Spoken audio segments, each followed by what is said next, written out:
అందరికీ నమస్కారం. ఈ రోజు శ్రీమద్ భగవద్గీతలోని ద్వితీయ అధ్యాయమైన సాంఖ్య యోగంలోని 40వ శ్లోకము నేహాభిక్రమనాశోస్తి ప్రత్యవాయో న విద్యతే స్వల్పమప్యస్య ధర్మస్య త్రాయతే మహతో భయాత్. భావం: శ్రీకృష్ణుడు అర్జునుడితో ఇలా పలికింది: ఓ అర్జున, ఈ నిష్కామ కర్మ యోగం అనే దృక్పథంతో పనిచేసినప్పుడు ఎలాంటి నష్టము కాని వ్యతిరేక ఫలితములు కాని కలుగవు.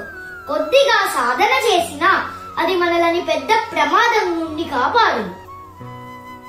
41వ శ్లోకము వ్యవసాయాత్మిక బుద్ధి ఏకేహ కురు నందన బహుశాఖాహ్యనంతాశ్చ బుద్ధయో వ్యవసాయినాం.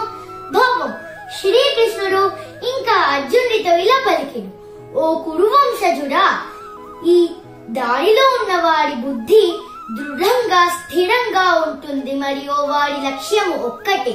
కానీ దృఢ సంకల్పం లేని వాడి బుద్ధి పరిపడి విధములుగా ఉంటుంది.